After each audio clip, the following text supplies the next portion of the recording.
Hi, my name is Vanessa Tanner. So I'm Byron Castellan. I'm a police officer in Windsor, Colorado. My name is Amanda Basler. This is Dr. Susan Entwistle. I'm Kurt Owens. I'm Deputy Coroner for Texas County. And the Death Investigation Training Academy was instrumental in helping me get the job that I needed in the field of death investigation.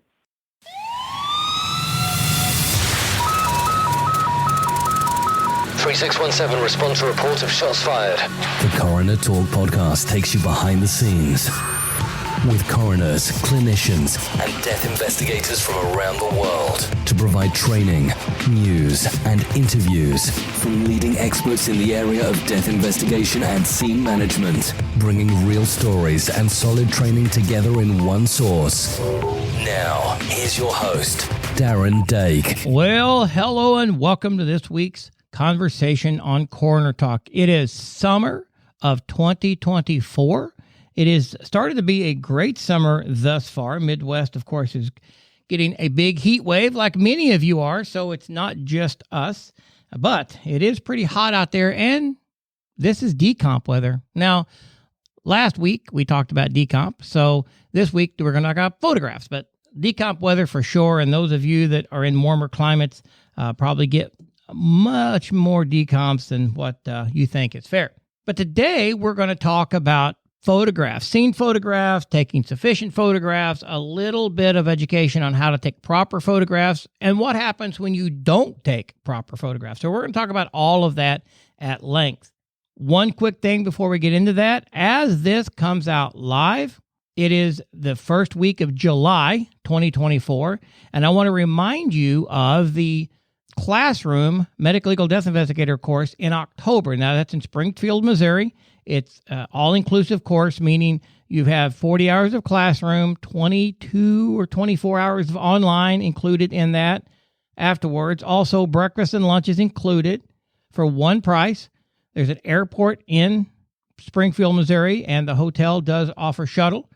So you don't, and there's restaurants at the hotel and within walking distance of the hotel. So there isn't a lot of reason to rent a car. And so the price is very economical for all of that being included. 5 different instructors, lots of take-home material. It is a fantastic course. Been doing it now for several years. And, we teach you how to do death investigation from scene level. Not a 5,000-foot overview of what investigation should be. We teach you how to do it. So it's a great class coming up in October. You can find all that information out at the Academy website. You can go to ditacademy.org, or you can go to coronertalk.com and just click on the Academy tab. It'll take you back over there to it. Go to classroom training, and you'll be able to see our October session. So without any further delay, let's get into our topic today. Adjust your earbuds, turn up those speakers, and hang on. It's now time for this week's featured conversation. So some of you listening have been around for a long time, whatever long time that is. Some of you are probably fairly new. When I started in this business in the 80s, we had 35 millimeter cameras, don't get me wrong, but we also had Polaroids. The old Polaroids, you would take the picture, it would come out the end, and you would have to hold it, maybe shake it, let it develop, and see whether or not it was any good. Now, we did have 35 millimeters as well, but back then, things were very expensive. The sheriffs would tell us, hey, don't take rolls and rolls for nothing. And if you do have a 24-roll exposure and you've only taken 10 photos on it, keep it and then use the rest of it up on another case and then just get it all developed at one time. Of course, we would obviously never do that now, but the 80s and early 90s was a little different time. And another thing we would do oftentimes is we would take minimal photographs. Now, there'd be cases we take a lot of photographs, but the way we were trained back then, we took what we needed to kind of document what we were seeing, and that's it. Taking a bunch of extra photographs wasn't necessary. And at a class not too long ago, I asked a group of students, how many photographs should be taken at a death scene? And I get lots of varying answers, of course, but somebody said all of them. Well, I know that doesn't give you an exact number, but I like that answer. All of them. How many? All of them. I don't know a number, but I know that the number is a lot. I know that, we'll get into some photograph stuff in a minute, but let me just set this up. I know that even with Grandpa not waking up in the morning, dead in his bed, I could probably give you 10, 15 photographs off the bat. Then are you going to be documenting more of the body? Do you have meds to document? Do you have other things in other parts of the house, other parts of the room that he's found in? I mean, it could be upwards of 50, 60 photographs. And I'm not saying every one of those is 50 or 60 photographs, but 1 or 2 photographs of dead grandpa on the bed, that's not sufficient. And some people may ask, well, why is that? Why? Because what does it matter? I mean, we have a medical history. We're going to sign this out as natural causes. What does it matter? Where it matters is when someday someone gives a deathbed confession, or there's other evidence found that turns out grandpa didn't die naturally. We don't do toxicology on those cases generally, and so we don't know if there's an overdose. But there could be other information come up. And so having photographs, if that does come up, we've documented the scene. I've said this thousands of times. You only get one chance at your first chance. And that's so very true, because once you're gone, going back doesn't do a lot of good evidentiary, because things can be moved, put in, taken out, things like that. So photographs are very, very important. Photographs are a way to document the scene and to freeze the scene in time. Now, we know that. Now, video, I'm not going to talk a lot about video in this conversation, but I'll say this. If you're going to do video, be sure you know why you're doing the video, have a reason to do the video, not just because you own the camera. Video in a death scene, for instance, is okay if you have a conclusion in mind. That way, you're going through the scene, documenting what you want to document. Do you want audio or not audio? If you want audio, then narrate it. Make sure there's nobody else around talking, or shut off the audio recording. But video, just because you own a camera, can many times be a hindrance more than a help. Because if you don't know how to video, it can be a very bad video. And it can not show what you want to show. It can actually confuse the jury if it's a criminal case in that regard. Videoing is not as easy as photographs if you want to do it right. So I'm not going to talk any more about video, except to say be careful with it. If you're going to do it, have a reason, and video for that reason, and have a plan. Back on photographs. Another reason photographs are important is because they're used in court, and it may prove or disprove a fact. There's lots of cold cases that are solved based upon photographs, something that someone didn't think was important at the time. Maybe there was evidence that was seen in the photograph that now, with further investigation, leads to a suspect. Taking photographs correctly, like, for instance, a beloved blood pattern. Maybe, you don't understand the blood pattern now, but you take correct photographs, and if the case gets reopened later on, someone can analyze those photographs if, of course, they're taken correctly. So it's vital that photographs be taken of the entire scene, the entire area, the location of where the crime took place, the death took place, and anything in and around the body. And that can include other rooms of the house, for instance. And as coroner, you have the legal option to go to other rooms of the house to photograph and to look at the house if you're trying to find things that will lead you to cause and manner of death, lead you to finding an identification of the deceased, or to identify a next of kin, or find contact information for a next of kin. Well, that puts you into a lot of the house. And so going through the house, taking photographs, you're also documenting the living conditions. Is this a hoarder home? Are there unsafe conditions? Are there insect activity, animal activity? Does the environment as a whole, could that have contributed to the death?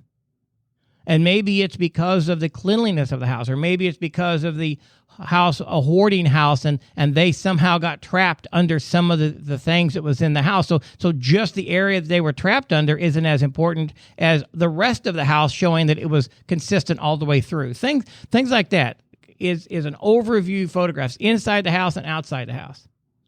Now, we've always heard that we want to take photographs from the outside in, and I do agree with that, and I understand that concept. In fact, just as I'm recording this, a couple of nights ago, I was at a suicide, and I did take some photographs of the outside of the house, a pickup that was in the yard, the license plate of the pickup. And then as I worked my way in, and the person was in the living room, when you first walk in the front door, the first front room of the house is where the victim was. But there are times that I may look at some overview photographs, but then I may go, before I leave, Then I may get that outside shot. I may take a picture of the street sign or the mailbox number or maybe any number of things on the outside that shows the overall location, maybe some specific things on the outside. I don't necessarily do that first. Now, again, the theory is we start from the outside in. I understand that, but there's still some things you can do outside later. And some of that from the outside in has to do with the body itself.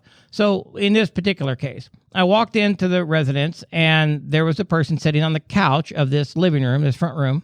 And so I took photographs not only of that person, but also of all around the room from me standing in the front door.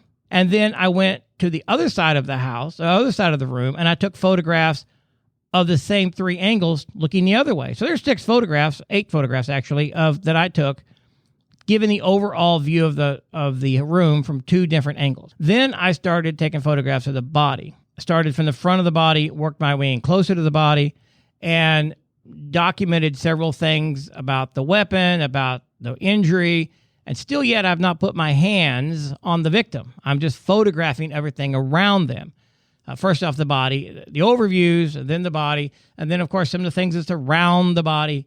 And we want to do all of this as overview shots. Then, as you start, if there's items in there you want to pay more closer attention to, then, of course, you start putting down evidence numbers or tagging them in some way, retaking that photograph, make sure you document what the photograph is of and where.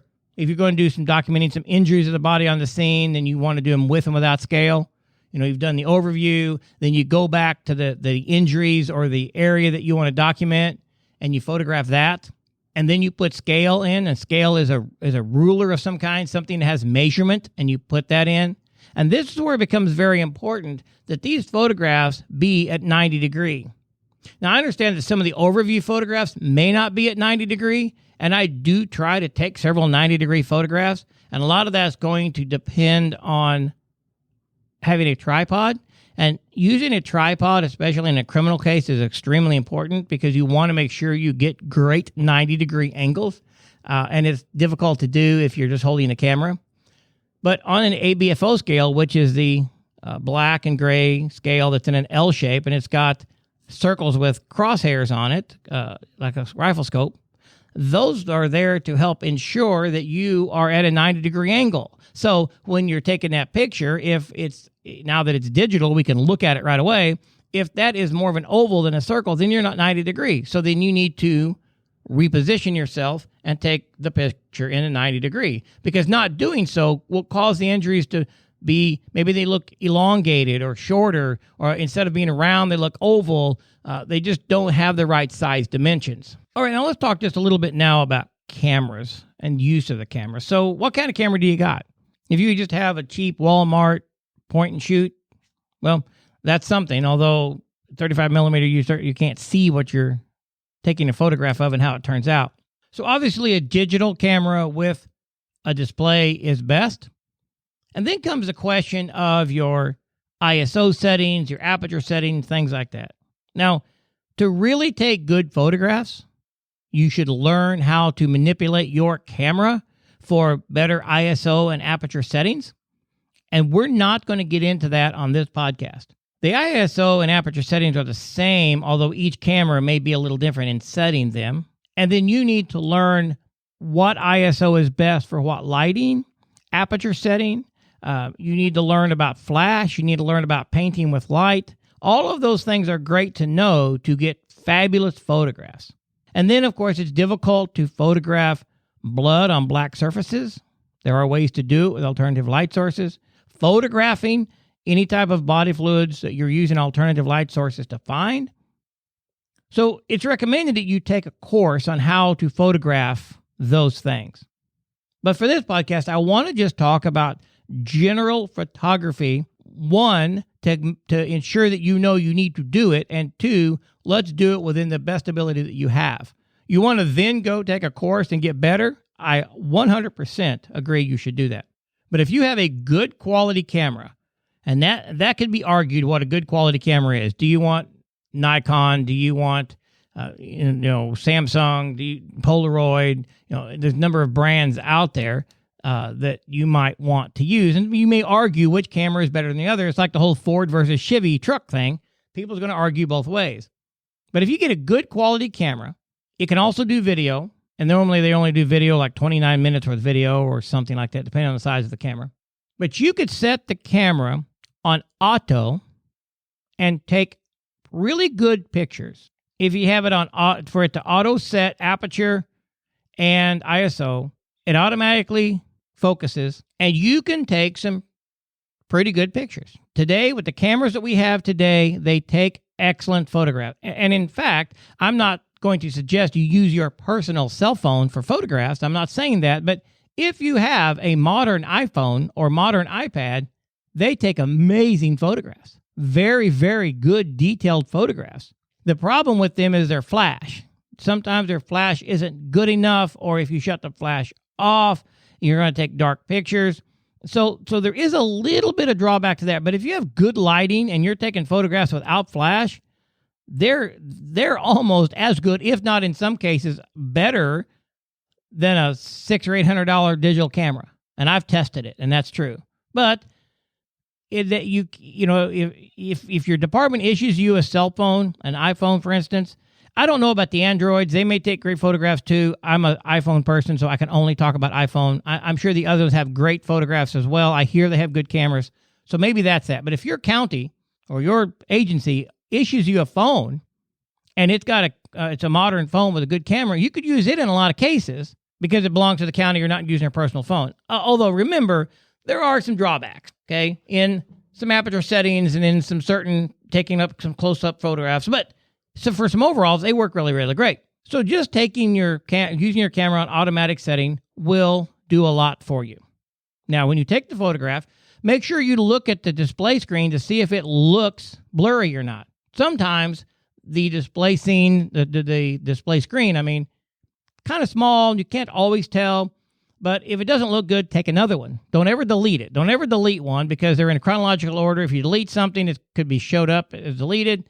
Sometimes not so much if you delete it on the camera at the time because the next camera will be in order. Certainly, if you take all the photographs so they all have numerical numbers and you upload those and then you start deleting photographs after the scene, like in your report system, you're going to have item number 1, 2, 4, 7.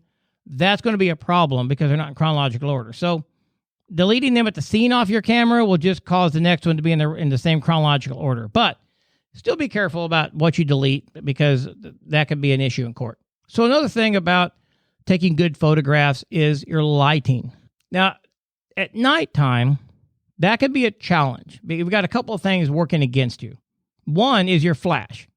And direct flash can reflect off of objects to cause your photo to have these big white marks in them. You can also over flash, which causes, even on the automatic setting. You really don't want, and I know sometimes they're helping, but law enforcement will hold flashlights on what you're looking at to take a photograph. The problem with that is the flashlight a lot of times will leave a white or a yellow circle around the beam of the flashlight in your photograph. And that can distort something or actually cover something up or is just in the photograph. So the best way to accomplish this is to do overview lighting if you can. The other night I was telling you about that I went to the person had no electric. And so I have some lighting in my vehicle that some LED floodlight type things that I was able to hang up in the room, and I lit the room up. And there was no shadowing. There could be some shadow if I stood in certain ways, but I moved the lights around so there really wasn't a lot of shadowing. And the light was not a beam, it was a flood. And so the room was very bright. And so I was able to take great photographs, in that because it was a sufficient lighting that wasn't directly at an object like a flashlight. So be careful with that. Then, as I said earlier about alternate light sources, if you know how to use blue light, if you know how to use some alternate light source, those are fantastic to use because you can get some great documentation of blood, other body fluids, even some injuries, things like that. You're not trying to manipulate it. You're not trying to manipulate evidence. You're trying to show the evidence, show the wound. And sometimes it takes directional lighting or it takes different color lighting to make that happen. And you can get filters for your camera like a amber filter for using blue light and vice versa. Again, some of that is pretty basic. Some of that gets into a little bit more technical. And so depending on where you want to be with it.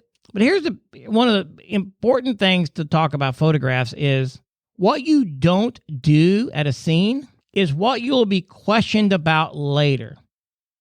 If you take a couple of photographs, nobody knows why you took them. Like, why does that matter? Nobody's really going to care. But if you don't take photographs that are important, people are going to care. One, it could be evidence. Two, it could be a defense attorney claiming that you didn't take certain photographs because it would show their client innocent. So taking a lot of photographs help, and knowing what photographs to take helps. Now, you've got to decide with your agency and your medical examiner, coroner, whoever your boss is, how far you're going to undress a body at a scene. I teach that it's important to look at as much skin as possible on a scene because I want to know if there's bite marks, if there's other stab wounds, if there's scratches, injuries, trauma to the body at the scene, because that stuff may need to be swabbed for DNA, like in a bite mark. Also, bite marks can fade. And so I want to know that those injuries and things are there so I can photograph them and document that they're there. So in case they fade or something else happens, then I've got the documentation today. And then if there is an autopsy, then when the doc looks at the body, if there's something different, they can see, oh, there's photographs of this, but now it's not here. Or maybe they may look at something, an injury where bite marks got darker. And that can happen as well. And then they look at scene photos and go, well, I don't really see it here, but now it's starting to really show up. So those things can make a difference. So taking photographs of the body at the scene with as much skin as possible is important. Taking photographs of the fingernails, if they have no shoes on, then the toenails, that can indicate a fight. And so if you're finding out that the fingernails are broken or there may be some skin cells or something under the fingernails, then now you know you need to bag the hands and protect that. Of course, again, you looking at that as part of the exam and you're photographing that to show that it was that way at the scene, not that someone dropped the body or something happened in transit and a fingernail got ripped.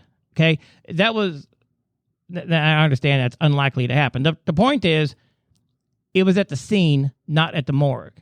So that means it occurred at either antemortem or perimortem, and you're photographing that. Photographing is the one way to freeze a scene in time.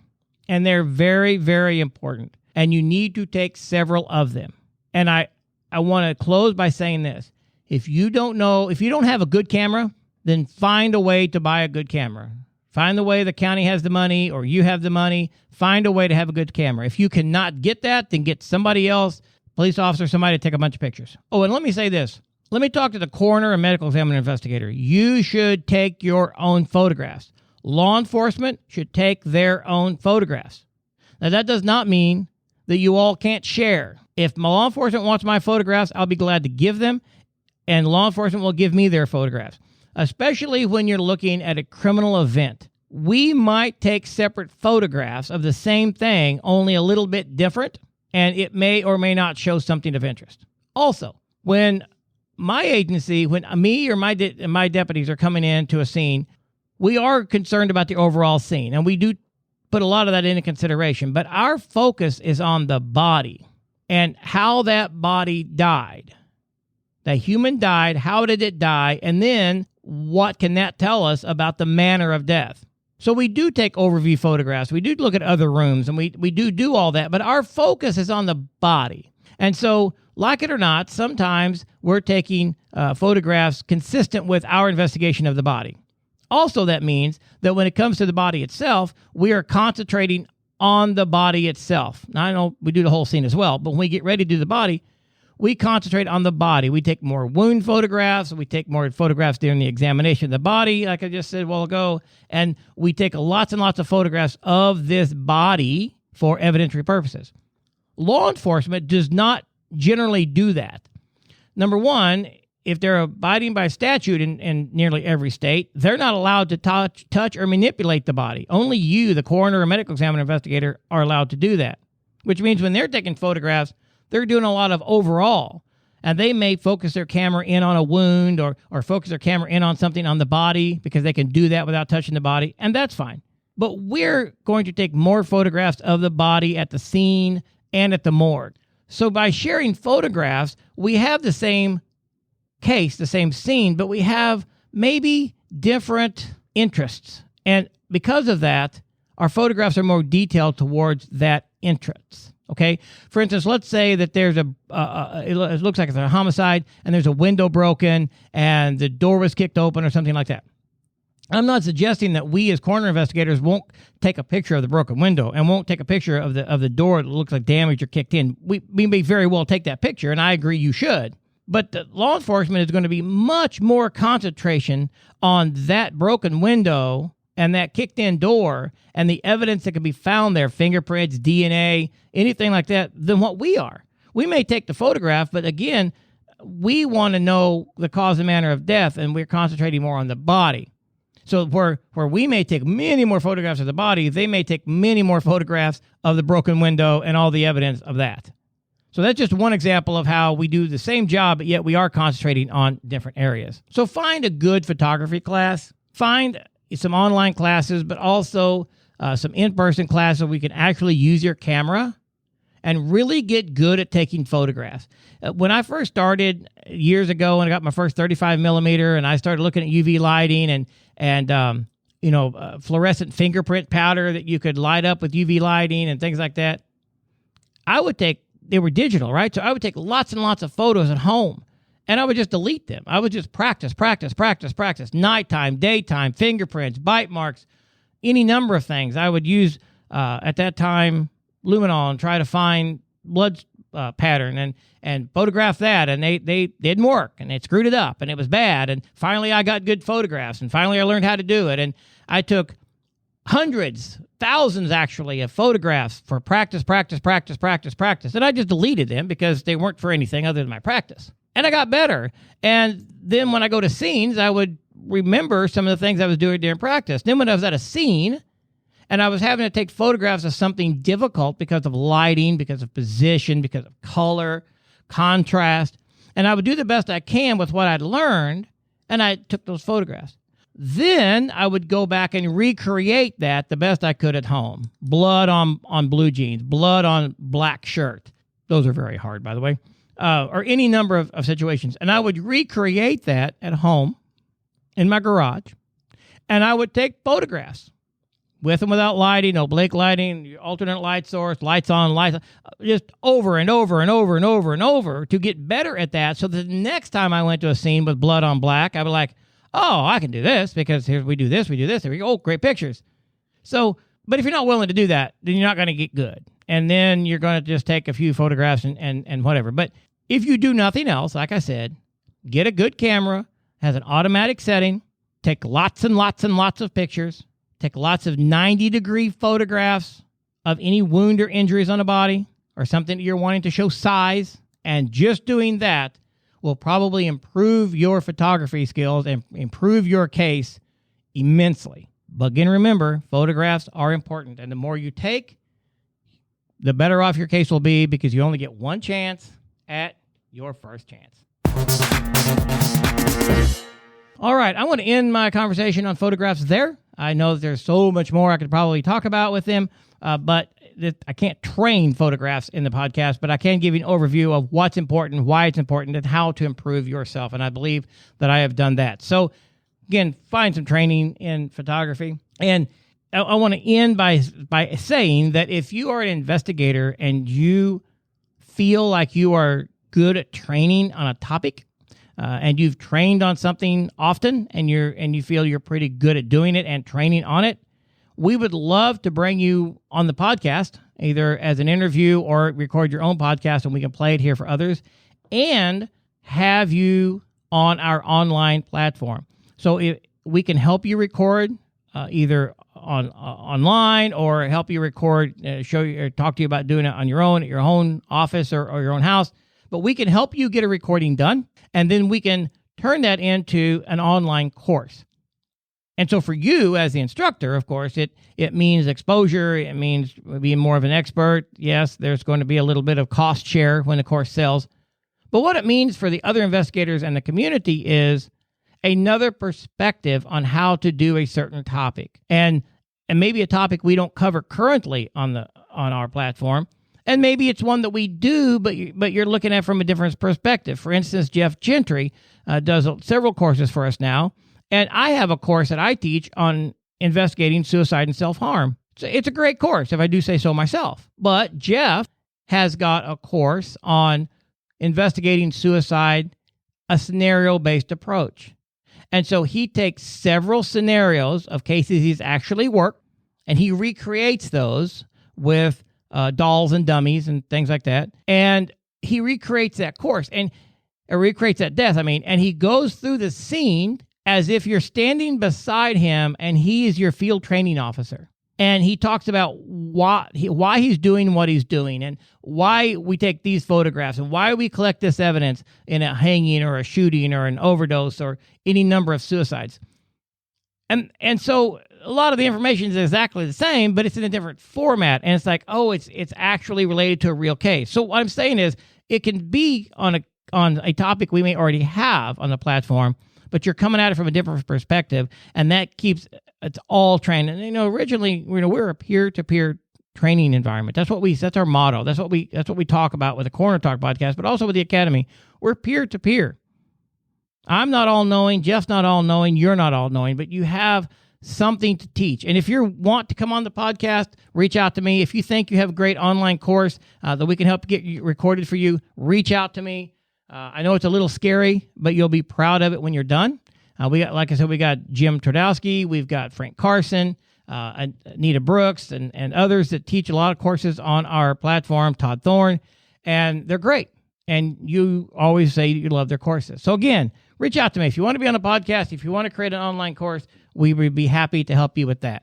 But as I close every podcast that may not be a training-focused podcast, but every other podcast, I always say, find a way to be a blessing to someone. Find a way to brighten someone else's life, and your life will always be blessed. Until next time, everybody, be safe. Thanks for listening to Coroner Talk, a DSPN media production. Visit our website at coronertalk.com. And be sure to like us on Facebook at facebook.com/coroner training. 3617 1024 scene en route to morgue.